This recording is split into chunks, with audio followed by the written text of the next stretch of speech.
اعوذ باللہ من الشیطان الرجیم، بسم اللہ الرحمن الرحیم۔ اللہم صلی علی سیدنا و مولانا محمد نبی الامی الکریم وعلی آلہ وصحبہ وبارک وسلم۔ محترم خواتین و حضرات، السلام علیکم۔ سیرت پوڈ کاسٹ اعجاز احمد صاحب اور سید حسن علی شاہ صاحب، ہم سب آپ کی خدمت میں حاضر۔ وجہ تخلیق کائنات کریم آقا صلی اللہ علیہ وآلہ وسلم جب دنیا میں تشریف لاتے ہیں تو اس وقت یتیم ہیں۔ آقا صلی اللہ علیہ وآلہ وسلم کی جو فیملی ہے وہ بہت ایکسائٹیڈ ہے۔ مزید کیا منظر ہے، آئیے اعجاز احمد صاحب سے اس حوالے سے جاننے کی کوشش کرتے ہیں۔ اب دیکھیں، جب سب کی آس خواہش یہ ہے کہ بیٹا پیدا ہوا تو ہم یہ سمجھیں گے کہ عبداللہ ہمیں مل گیا۔ جی، وہ جو مسنگ ہے ایک ینگ بیٹا جناب عبد المطلب کے لیے سب سے پیارا بیٹا، سیدہ آمنہ کے لیے ایک ہسبینڈ کی ڈیتھ کے بعد اگر اولاد ہو تو ماں کی ساری توجہ، ساری آس امید ایکٹیویٹی اولاد کے ساتھ ہوتی ہے۔ اور عرب کے کلچر میں اس وقت تک یہ ہے کہ بیٹا ہے تو خاندان، نسل، معاملات بیٹے سے چل رہے ہیں۔ جی، جناب سرکار ختمی مرتبہ صلی اللہ علیہ وسلم کی ولادت پہ ایک دم مبارکبادیں شروع ہو جاتی ہیں، مبارک ہو عبداللہ کے گھر بیٹا پیدا ہوا، آمنہ کے گھر بیٹا پیدا ہوا، سیدہ کو اللہ نے بیٹے سے نوازا۔ اور اب یہ مکہ کے سردار کا گھر ہے، یعنی آپ ذرا ویژولائز کریں، یہ کوئی چھوٹی سی جھونپڑی نہیں ہے، یہ کوئی چھوٹا سا گھر نہیں ہے، یہ ایک وہ گھر ہے جو ایک سردار کا گھر ہے جس کے 12-13 بیٹے ہیں، جس کی 6 بیٹیاں ہیں اور 5 بیویاں ہیں۔ سو ایک محل کی طرح آپ سمجھ لیں، ایک حویلی کی طرح سمجھ لیں، بڑا گھر ہے۔ اور اب ہر طرف مبارکبادیں چل رہی ہیں، شور ہے، خوشی کا شور ہے۔ اتنے میں سویبہ ایک باندی ہے جو ابو لہب کی باندی ہے، اس کے کان میں بھی آواز پڑتی ہے کہ عبداللہ کے ہاں بیٹا پیدا ہوا، آمنہ کے ہاں بیٹا پیدا ہوا۔ وہ اس خوشی میں بھاگی ہوئی جا رہی ہے اور ابو لہب سے جا کے کہتی ہے کہ تمہارے ہاں بھتیجا پیدا ہوا، عبداللہ کا بیٹا پیدا ہوا۔ ابو لہب اس وقت یہ کہتا ہے کہ جاؤ، اس خوشی میں میں نے تمہیں آزاد کر دیا۔ سب سے پہلے تو دیکھیں، سرکار ختمی مرتبہ صلی اللہ علیہ وسلم نے اس دنیا میں پہلی سانس لی ہے تو غلام کو آزادی مل گئی۔ اور عرب میں غلام کو آزادی ملنا زندگی ملنے سے بڑی خبر تھی، زندگی ملنے سے بڑی خبر تھی۔ سویبہ کے تو نصیب جاگ گئے۔ اب مٹھائیاں، مبارکبادیں، کوئی آ رہا ہے، کوئی جا رہا ہے۔ جناب عبد المطلب کو پوتا دکھایا جاتا ہے، آپ اسے گود میں لیتے ہیں، یعنی سرکار کو گود میں لیتے ہیں اور ماتھے پہ پیار کرتے ہیں اور کہتے ہیں کتنا خوبصورت بیٹا ہے۔ اور جتنی دعائیں عبد المطلب نے اپنے اس پوتے یا اولاد کے لیے مانگی کبھی نہیں مانگی تھی، چونکہ انہیں وہی جو لائنیج سمجھ آ رہی تھی کہ میرا بیٹا نہیں ہے، اس کے ہاں بیٹا آ جائے تو بڑی مہربانی ہو جائے گی۔ پھر آپ اسے بیت اللہ میں، سرکار کو اٹھا کے بیت اللہ میں لے کے جاتے ہیں اور اللہ کا شکر ادا کرتے ہیں۔ کچھ ویسٹرن رائٹر، نان مسلم رائٹر یہ بھی لکھتے ہیں، جو کہ غلط ہے، کہ حبل کے سامنے جا کے رکھ دیا اور کہا حبل تیری خیر ہو۔ ایک طرف وہ کہتے ہیں کہ جناب عبد المطلب توحید پرست تھے۔ اگر جناب عبد المطلب کا ایمان توحید پر تھا تو کیسے ممکن ہے کہ وہ حبل کو جا کے یہ کہیں؟ جی، اور اس سے پہلے جبکہ وہ واقعہ ہو چکا ہے ابراہا والا، جب بیت اللہ کے حوالے سے انہوں نے کہا تھا کہ وہ خود اس وقت تو حبل کے پاس نہیں گئے۔ ٹھیک ہے، تو اس طرح کی باتیں اگر ہم تھوڑا سا غور کریں، جب بھی اس طرح کی کوئی بات پڑھیں تو خود بخود وہی بات ہے کہ آپ کو جواب ملتا ہے، تھوڑی سی لاجک اڈاپٹ کریں نا۔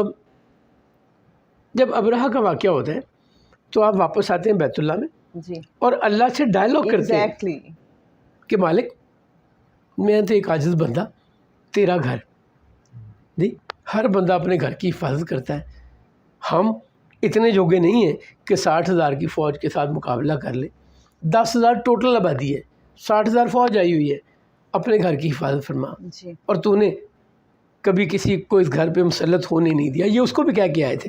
جب اس نے کہا نا، جب ابرہہ کے ساتھ ڈائلاگ ہوا تو انہوں نے کہا کہ میرا مالک اس گھر کو بچا لے گا، تو وہ ابرہہ بڑے غرور سے کہتا ہے تمہارا رب اس گھر کو مجھ سے بچا نہیں سکے گا، میرے غیظ و غضب سے بچا نہیں سکے گا. تو جناب عبد المطلب کہتے ہیں اس نے کبھی کسی کو اس پر حاوی ہونے نہیں دیا، اب تم جانو اور تمہارا کام. اور یقین تھا کہ ان پر عذاب آنا ہی آنا اور ہے. ہوا پھر ایسا ہوا بھی. آگے پھر اپنے گھر والوں کو اور باقیوں کو لے کے سبیر پہاڑ پہ چڑھ جاتے ہیں، دور چلے جاتے ہیں جہاں سے کوئی ان پہ عذاب آنے والے کا کوئی رمق، کوئی سامع نہ مل جائے. تو اب حضرت عبد المطلب لے کے آئے ہیں سید سرکار کائنات کو اپنے گود میں خانہ کعبہ. پھر واپس آتے ہیں تو 3 سال کا بیٹا ملتا ہے جن کا نام ہے عباس بن عبد المطلب، سرکار کے چچا. ان کو دکھاتے ہیں اپنا پوتا اور کہتے ہیں دیکھو کتنا پیارا بھائی ہے. یعنی سرکار کو وہ بیٹے کی طرح اون کر رہے ہیں. رسول اللہ بھی اپنے آپ کو عبد المطلب کا بیٹا، میں ابن عبد المطلب ہوں، یہ کہا کرتے تھے بڑے فخر اور محبت کے ساتھ. یہ لہر بہر ہو گئی. اب نام بھی تو وہیں پہ اناؤنس کیا ہے نا. جی نام لوگ پوچھتے ہیں کہ نام کیا رکھا آپ نے اپنے پوتے کا، تو فرماتے ہیں کہ میں نے اس کا نام محمد رکھا. وہ لوگ قریشی سردار کہتے ہیں یہ نومن کلیچر، یہ نام رکھنے کا معاملہ آپ کے گھر سے ملتا جلتا نہیں ہے، یہ وہ نام نہیں ہے جو آپ کے خاندان میں رکھے جاتے ہیں. تو کہتے ہیں مجھے یقین ہے کہ میرا بیٹا اس کائنات میں، اس دنیا میں بڑی عزت پائے گا، اس کی بڑی تعریف کی جائے گی، تو میں نے اس لیے اس کا نام محمد رکھا ہے، جن کی تعریف کیا جانے والا، جو ہمیشہ تعریف کیے گئے ہیں، تعریف کیے جا رہے ہیں اور تعریف کیے جائیں گے. پھر وہاں پہ ایک اور بڑا مزیدار سین ہے. رسالت میں آپ صلی اللہ علیہ وسلم سے 8 دن پہلے سیدہ حالہ جو کہ سیدہ آمنہ کی چچا کی بیٹی ہے اور جناب عبد المطلب کی بیوی ہے، جب رشتہ لینے گئے تھے تو گئے تھے جناب عبداللہ کے لیے. تو جو وہیب بن عبد مناف تھے وہ اس وقت سرپرست تھے. وہب بن عبد مناف سیدہ آمنہ کے والد کی ڈیتھ ہو گئی ہوئی تھی. تو انہوں نے کہا کہ میری اپنی بیٹی شادی کی عمر میں ہے، تو جناب عبد المطلب نے پرپوز کیا کہ آمنہ کا نکاح عبداللہ سے کر دیں، حالہ سے میں نکاح کر لوں گا. اچھا اب ہمارے کلچر میں یہ سمجھ جانا بڑا مشکل ہے کہ ایک 100 سال کے بابا جی اور 20-25 سال کی لڑکی ان کا نکاح ہو جائے. عرب میں آج بھی یہ کوئی خبر نہیں ہے. عرب میں نکاح کرتے ہوئے عمر کا بڑا یا چھوٹا ہونا کنسیڈر ہی نہیں ہوتا. میں نے اگین سمجھنے کے لیے پچھلے دنوں میں کسی دوست نے اپنے بیٹے کے لیے کہا کہ ہم کو بچی ڈھونڈ رہے ہیں تو بھابھی سے کہیے گا. میری مسز نے کہا کہ اچھا چلے وہ ہمارے جاننے والے ہیں ان سے پوچھ لیتے ہیں. الٹیمیٹ کنکلوڈ یہ ہوا کہ بیٹی کی عمر بیٹے سے بڑی ہے اور بات یہاں ختم ہو گئی. اور کتنی بڑی ہے؟ 1 سال بڑی ہے. یعنی ہمارا کلچر یہ ہے کہ ہم ہر صورت یہ دیکھتے ہیں کہ بیٹی کی عمر، بہو کی عمر بیٹے سے چھوٹی ہونی چاہیے. نہیں، عرب میں کوئی معاملہ ہی نہیں ہے. اچھا پہلے تو بہت زیادہ فرق ہوتا تھا. پہلے تو 10-10 12 سال 15 سال کا ہسبینڈ اینڈ وائف میں ہمارے کلچر میں بھی ڈفرینس ہوتا تھا. اب جب سے یہ تھوڑا ماڈرن ہوا ہے معاملہ، ایکسپوجر بڑھا ہے، تو اب قریب عمریں ہوتی ہیں. لیکن ابھی بھی ہم یہ سمجھتے ہیں کہ ہسبینڈ کو عمر میں بڑا ہونا چاہیے، وائف کو چھوٹا ہونا چاہیے. یہ عرب میں ایسا نہیں تھا. تو جناب حالہ سے جناب عبد المطلب کا نکاح ہو جاتا ہے. ان کے ہاں بھی بیٹا پیدا ہوتا ہے. رسالت میں آپ صلی اللہ علیہ وسلم سے 8 دن پہلے. بعد کے زمانے میں پوچھا گیا اس بیٹے سے کہ آپ میں سے بڑا کون ہے؟ واہ واہ جی، تو بڑا ہی خوبصورت جواب ہے. اور یہ حضرت حمزہ تھے. جی حمزہ بن عبد المطلب. وہ کہتے ہیں کہ بڑے تو رسول اللہ ہی ہیں، میں 8 دن پہلے پیدا ہو گیا تھا. یعنی آپ دیکھیں کیا خوبصورت ایکسپریشن ہے.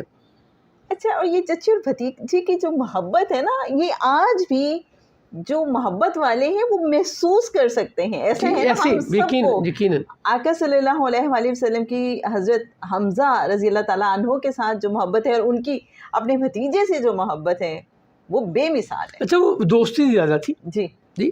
اور ایک اور چیز ہوتی ہے آپ کے خاندان میں، میرے خاندان میں، ہر گھر میں کوئی ایک چچا، کوئی ایک ماموں بچوں کے لیے بڑے ہی لونگ ہوتے ہیں. اور تمام بچوں کے لیے اس چچا ماموں کے پیچھے سارے بھاگ رہے ہوتے ہیں، ان سے جڑنا چاہتے ہیں، کھیلنا چاہتے ہیں، باتیں کرنا چاہتے ہیں. ایک یہ دوسرے یہ بڑے لوگ تھے سر، یہ چنے ہوئے لوگ تھے. بے شک. انہوں نے پہچانا تھا کہ یہ محمد بن عبداللہ ہی نہیں ہے صرف، بے شک. یہ نبیوں کے سردار ہیں، یہ رحمت للعالمین ہے، یہ وجہ تخلیق کائنات ہے. تو پھر جب میں نے پہچان لیا تو پھر مجھے سمجھ آ جاتی ہے بڑا کون ہے. انہوں نے پہچان لیا تھا کہ بڑے سرکار ختمی مرتبہ صلی اللہ علیہ وآلہ وسلم ہے، تو بڑی جلدی یہ انہوں نے ادب بھی سکھایا محمد کو. جی محبت ادب، اور ایسے ہی ہے. لیول کا ادب. دیکھیں اب ایک بوڑھا، کبھی کبھی آپ اگین دنیا داری میں لے لیں، کوئی بوڑھا ہوگا اور جو آپ کے خاندان میں بہت پرومیننٹ ہو، جس نے کوئی چیزیں اچیو کی ہوں، وہ اس کو محبت سے، اس بچے کو بھی محبت سے بلاتا ہے، عزت سے بلاتا ہے، برابر بٹھاتا ہے، یہ بتانے کے لیے کہ تم نے بڑی اچیومنٹ کی ہوئی ہے. تو یہ تو کائنات کے سردار ہیں. اگر سرکار نہ ہوتے تو یہ دنیا ہی نہ بستی. تو انہوں نے چونکہ پہچانا محبت کی، ہمیں بھی اللہ یہ پہچان عطا کر دے کہ ہم رسول اللہ صلی اللہ علیہ وسلم کی زندگی سمجھیں اور آپ کو پہچانیں، محبت کریں، ادب کریں، اور آپ سے جڑی ہر چیز کی، ہر چیز سے محبت کریں، ادب کریں. کیونکہ محبت ہوگی تو عمل ہوگا. اصل یقیناً بات ایسے یہ ہی، ہے کہ یقیناً ایسے ہی. ہم آقا صلی اللہ علیہ وآلہ وسلم کی ہر ایک ادا کے بارے میں جاننا بھی چاہیں گے، اور پھر اس پہ عمل کرنے کی بھی ہمارے اندر خواہش بھی ہوگی، اور جستجو بھی ہوگی، اور کوشش بھی ہوگی. میرا خیال ہے انشاءاللہ اسی قصے کو مزید آگے بڑھائیں گے. آج کے لیے بس اتنا ہی. آئیے آقا صلی اللہ علیہ وآلہ وسلم کی بارگاہ اقدس میں بہت محبت سے، بہت ادب سے درود و سلام کا نذرانہ پیش کرتے ہیں. اللہم صلی علی سیدنا و مولانا محمدین نبی الامی الکریم وعلی آلہ و صحبہ وبارک وسلم. السلام علیکم ورحمۃ اللہ وبرکاتہ.